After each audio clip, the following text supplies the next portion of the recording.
Hello students, आज के इस वीडियो लेक्चर में आपका स्वागत है। स्टूडेंट्स, क्लास 12 की जो पोएट्री सेक्शन है उसमें हम लोग 3 पोएम्स जो कैरेक्टर ऑफ हैप्पी लाइफ और द ट्रू ब्यूटी और ऑन हिज ब्लाइंडनेस है उसका हम लोग स्टडी कर चुके हैं। यदि आप नहीं पढ़े हैं तो मेरे लिंक से जाकर के उस वीडियो को देख सकते हैं। और 10 पोएम से आज हम लोग चौथा पोएम पढ़ने जा रहे हैं। बहुत जल्द हम पोएट्री कवर करने वाले हैं। स्टूडेंट्स, आज के इस वीडियो में हम पढ़ेंगे from an elegy written in a country churchyard. Students, मैं आपको बताना चाहता हूं कि यह जो पोएम है यह एक एलिजी है। एलिजी किसे कहते हैं? एलिजी का मतलब होता है शोक गीत। शोक गीत क्या होता है? जब कभी किसी के मृत्युपरांत मरने के बाद उसके दुख में, उसके गम में किसी जो है कविता का रचना करता है, किसी निर्माण को, किसी कविता को लिखता है, तो उसे हम एलजी कहते हैं। ओ कैप्टन माय कैप्टन एलजी है, उस तरह से यह भी एक एलजी है। चूंकि यह तो एक लंबी पोएम है बट आपको इसमें शॉर्ट में ही आपके टेक्स्ट बुक में दिया गया है। यदि आप जो है ग्रेजुएशन करेंगे तो अगर इंग्लिश पढ़ते हैं तो यह पोएम आपको लंबी मिलेगी। उसी में इसमें कुछ स्टैंजाज जो है वो बढ़ जाते हैं, इंक्रीज करा दिए जाते हैं। मैं थोड़ा सा इस पोएम को लिखने वाले पोएट के बारे में बता दूं आपको कि लिखने वाले का नाम है थॉमस ग्रे।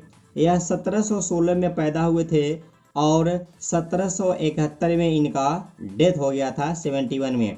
और इनके बारे में मैं एक चीज़ और क्लियर करा दूं कि यह जो है पूरी ज़िंदगी अनमैरिड रहे, बैचलर रहे, यह शादी नहीं किए थे।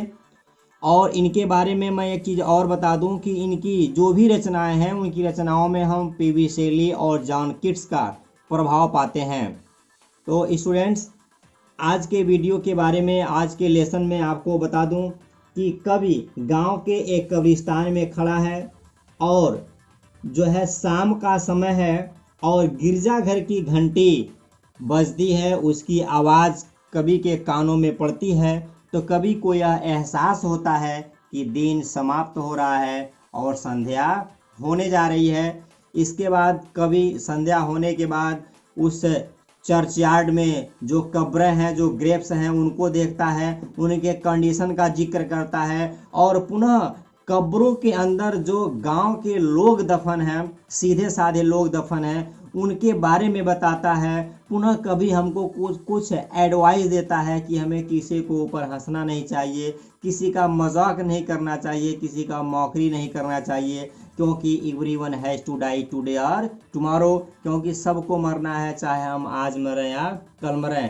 तो यह तो इस पोएम का थीम रहा। आइए अब इस पोएम का लाइन बाय लाइन हम स्टडी करते हैं। देखिए, the curfew tolls the knell of parting day, the lowing herd wind slowly over the lea, the ploughman homeward plods his weary way and leaves the world to darkness and to me। देखिए कवि क्या कहता है? कहता है the curfew. Curfew का मतलब होता है संध्या के समय जो घंटी गिरजाघर में बजती है उसे।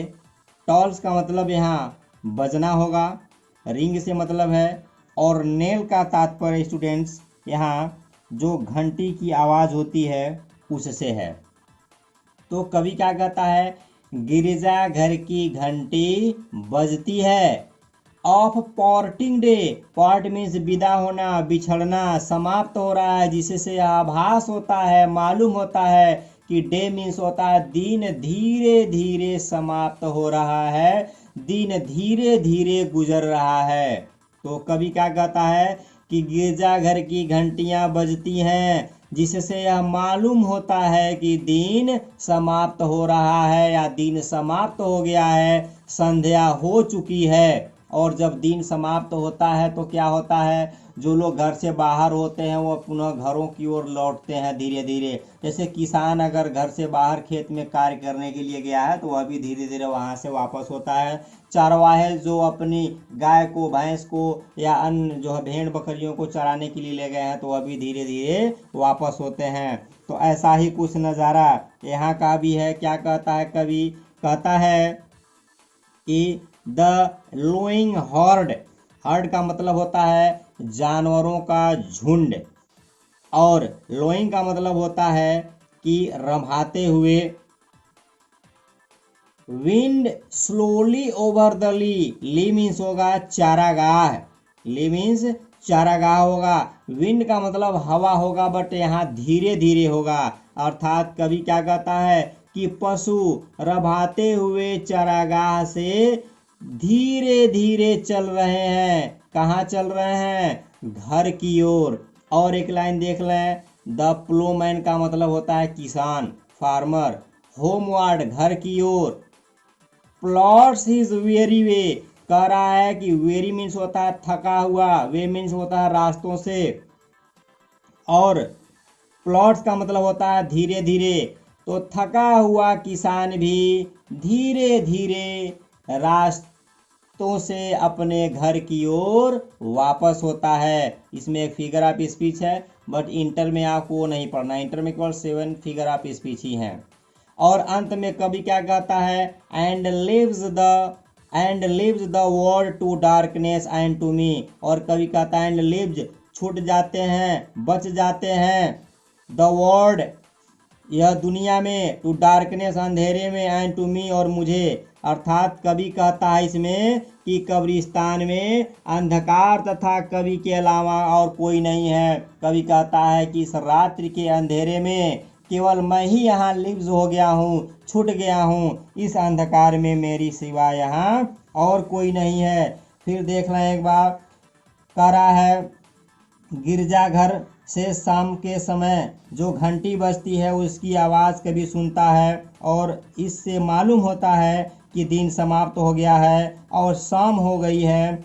चारागाह से जो जानवर हैं वो घर धीरे धीरे लौट रहे हैं, और कवि कहता है कि एक लंबे एवं थकान भरे दिन के बाद जो किसान है वह भी धीरे धीरे जो है थक करके अपने घर की ओर वापस आता है, और बताता है कवि कि शीघ्र ही अंधेरा हो जाएगा, और अंधेरा होने के बाद इस अंधेरे में मेरे सिवाय और कोई नहीं होगा। अर्थात कवि क्या कहता है? The poet will be left alone in the darkness. अब देखें, जब सभी लोग चले जाते हैं तो कवि वहाँ पर बैठा हुआ है एक छोटे से गांव के कब्रिस्तान में, चर्चयार्ड में। और बैठने के बाद अब वहाँ के नज़ारों को देखता है कि वहाँ कैसे पेड़ हैं, कैसी कब्र हैं। क्या कहता है? Beneath these rugged elms that used tree shade where heaves the turf in a many a mouldering heap. Beneath, beneath का मतलब होगा नीचे, दोज मीन्स होता है उन, रॉक्ड मीन्स होगा पुराने या भद्दे, एल्म एक पेड़ का नाम है, एक प्रकार का जंगली पेड़ है, यू का मतलब होता है सदाबहार पेड़, और हिब्स का मतलब होता है उठी हुई, टर्फ मतलब होता है सूखी घास, एंड मोल्डरिंग का मतलब होता है मिट्टी झरते हुए जो धीरे धीरे कब्र टूटती हैं, हीप मीन्स होता है ढेर। तो देखिए स्टूडेंट्स, कवि क्या कहता है? बीनीथ दोज रॉक्ड एल्म्स, कहता है ये जो एल्म के पेड़ हैं, ये जो एल्म के पेड़ हैं, ये पेड़ पुराने हो चुके हैं, भद्दे हो चुके हैं, इनके बीनीथ का मतलब क्या होगा? नीचे, दैट और जो यूज ट्री शेड जो सदाबहार पेड़ हैं उनकी छांव में, सदाबहार पेड़ों की छांव में, और इल्म के पुराने या भद्दे मोटे पेड़ों के नीचे, वेयर जहां, heaps the turf in many of moulding heap. कभी बताता है कि जो कब्र हैं उन कब्रों पर जो घास है वो घास सूखी हुई है, और जो कब्र हैं वो मोल्डिंग हीप, एक मिट्टी का ढेर नजर आती हैं, एक मिट्टी का ढेर नजर आती हैं। नेक्स्ट लाइन को देखते हैं। Each in his narrow cell, narrow means होता है सकरा, पतला, सेल मीन्स होता है कब्र, फॉरएवर मीन्स हमेशा के लिए, लेड मीन्स दफन है। अपने छोटे से सकरे कब्रों में हमेशा हमेशा के लिए दफन है। कौन दफन है? द रूड, सीधे साधे, सज्जन, फोर फादर्स मीन्स होता है पूर्वज, of the Hamlet sleep, Hamlet का मतलब होता है छोटा गांव या मोहल्ला या मजरा, जो छोटा सा गांव है, इस छोटे से गांव के पूर्वज हमेशा हमेशा के लिए अपने इस छोटे से पतले सकरे कब्रों में हमेशा हमेशा के लिए दफन हैं और वो हमेशा हमेशा के लिए कब्रों के अंदर सो रहे हैं। तो स्टूडेंट्स आगे देखें, कभी अब कब्रों का जिक्र किया, कब्र के बाद कब्र में जो दफन है उनके बारे में बताता है। द ब्रीजी कॉल, ब्रीजी का मतलब होता है प्रातः काल की मंद मंद सुगंधित वायु। एंसेंस का मतलब यहाँ सुगंधित होगा। ब्रीदिंग का मतलब सांस लेना होता है। मॉर्न में सुबह का, पूरे का अर्थ होगा प्रातः काल की मंद मंद सुगंधित हवा। द स्वैलो ट्विटरिंग, अबाबिल पक्षी का चहचहाना। स्वैलो मीन्स अबाबिल पक्षी होगा, ट्विटर मीन्स चहचहाना। From there straw built shed, straw built shed का मतलब होगा तिनके का बना हुआ छप्पर अर्थात घोंसला। अबाबिल पक्षी का अपने तिनके के बने हुए घोंसलों से चहचहाना। द कॉक्स श्रिल कॉल्योर, मुर्गे की तेज आवाज। आर द इकोइंग हॉर, या शिकारियों के सीटी की आवाज, शिकारी के बिगुल की आवाज जो है क्या। No more shall rouse them from their lowly bed, इस कब्र में दफन इंसानों को उनके लोली बेड अर्थात एकांत बिस्तर से कभी भी जगा नहीं पाएगी। अर्थात इन चीजों का उन लोगों के ऊपर जो कब्र में दफन है उनके ऊपर कोई असर, कोई प्रभाव नहीं पड़ेगा।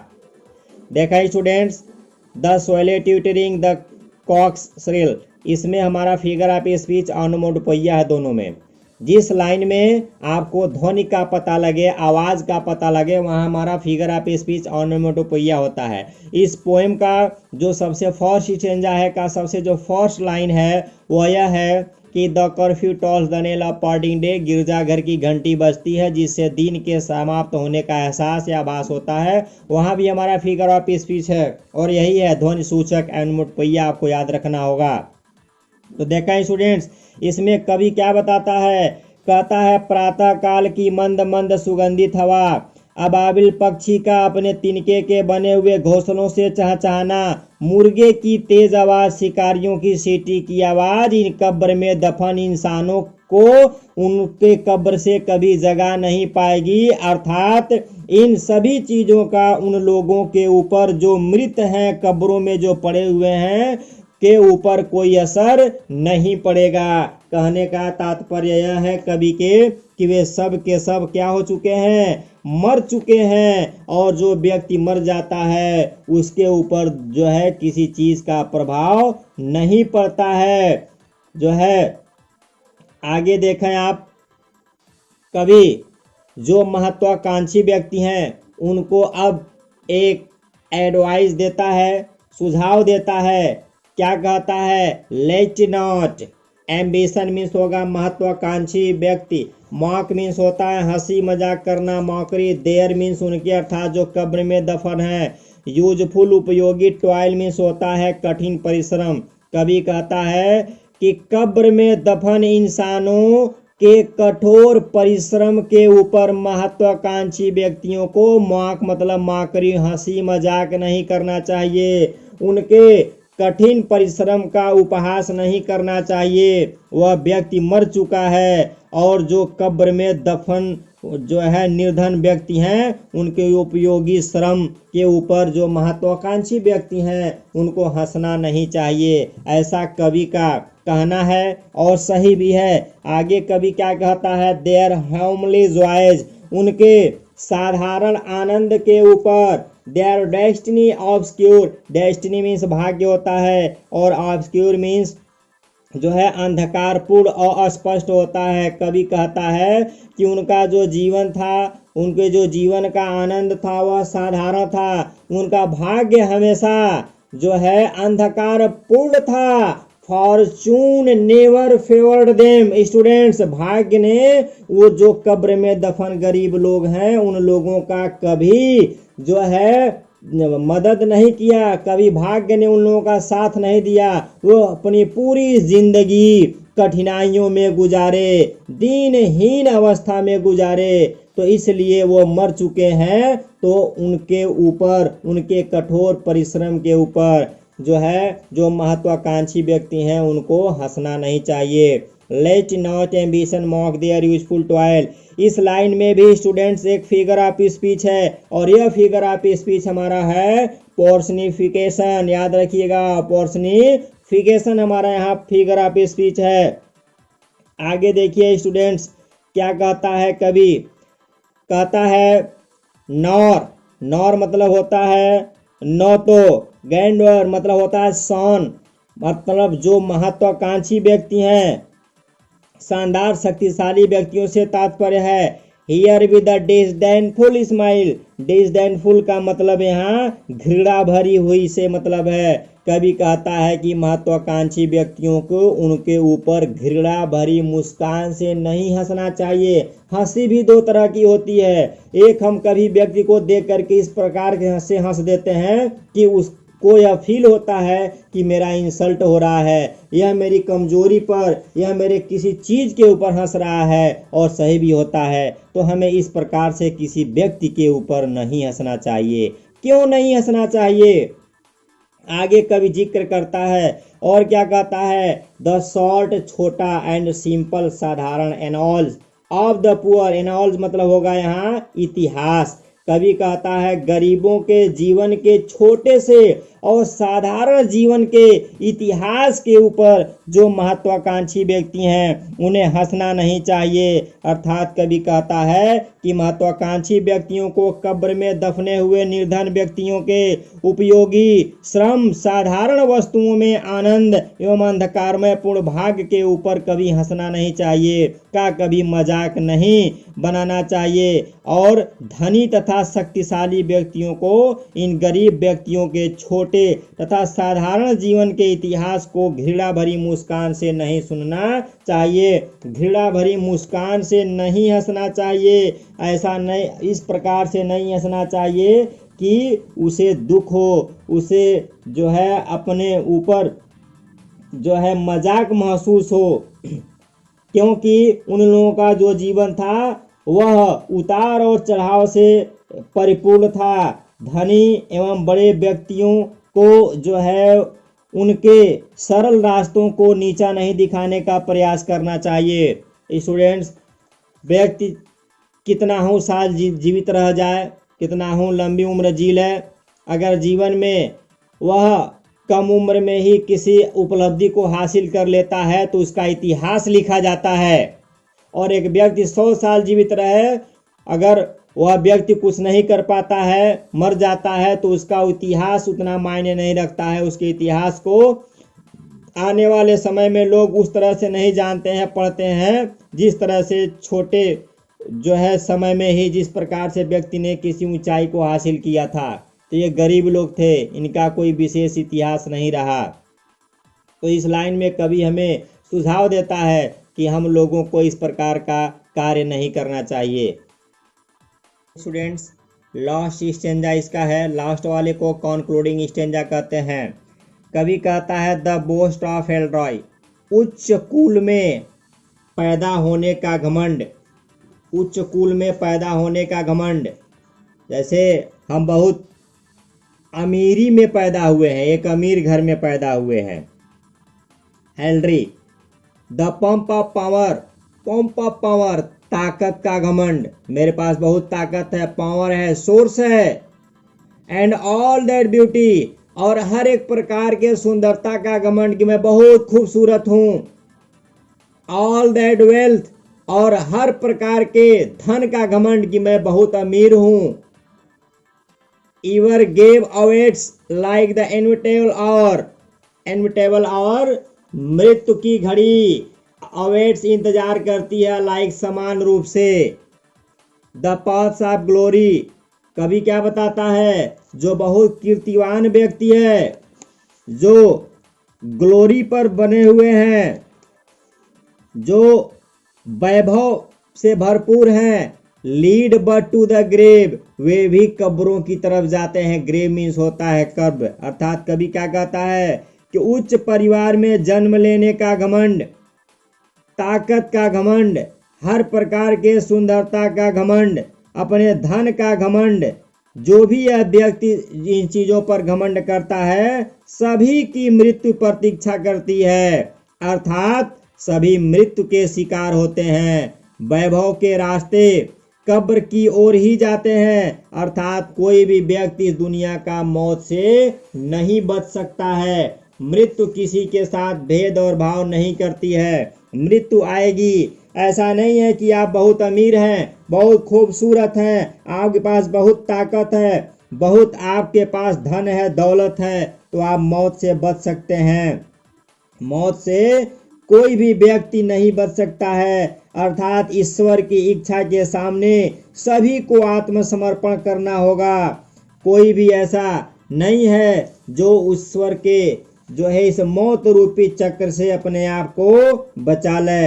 तो हम मौत में देखते हैं कि मृत्यु सबसे बड़ी समतावादी है, यह किसी के साथ कोई भेदभाव नहीं करती है। तो कवि इस लाइन में हमें यह सुझाव और यह सजेशन देता है। स्टूडेंट्स, ये तो इसका आप हिंदी में समरी जान रहे थे, हिंदी में समरी देखें। इसका इंग्लिश में भी समरी देख लें, क्योंकि इंग्लिश में समरी देखना बहुत जरूरी होता है। इंग्लिश में समरी देखेंगे, सेंट्रल आइडिया तैयार होगा और आप रेफरेंस कॉन्टेक्स्ट एक्सप्लेन बहुत अच्छी तरह से लिख सकते हैं। मैं शुरू से ही स्टार्ट कर रहा हूं बताना। देखिए, the poet is standing in a country churchyard, it is evening time, the poet hears the church bell and it describes the end of the day. The poet says that the church bells are ringing and the cattle are slowly returning homeward after grazing in the grassland, and the tired farmer is also returning home after working throughout the day. Darkness is increasing and the poet finds himself all alone in the darkness of the night. There is no one except the poet in that darkness. Again, the poet says that the poor forefathers of the village lie buried in their simple graves. These graves are under the rough elm trees or under the shade of the yew trees. The earth of the graves is loose and broken. The graves are covered with wild grass. In these graves, the poor and the neglected village forefathers lie buried forever. They will never wake up from their lowly bed. And again the poet says that the poet who are sleeping in their small graves are taking permanent rest in their small graves. Nothing can bring them back to the life. The fresh and sweet wind blows in the morning, but it will have no effect on the dead. The swallows twittering from their nests. And again he says that cocks cry or the hunters blow their bugles early in the morning to collect the hunters, but even the sound of these will not awaken the dead from their sleep. And in the end, the poet advises us, the poet suggests that ambitious persons should not make fun of simple and useful work of the poor persons. Their joys were very simple. Their fate never smiled upon them. Fortune never favored them. It was unknown. The great and powerful men should not hate the poor persons. The history of the poor persons and miserable persons was short and simple. Poverty always came in the way of progress. And in the concluding stanza, the poet says that death is certain. It is the end of life. Death makes no distinction between the rich and the poor. So we should not be proud of high birth, power, beauty and wealth. All lead to one end, death. Even the most glorious men have to die sooner or later, today or tomorrow. Students, ये आज का poem का summary Hindi और English में रहा।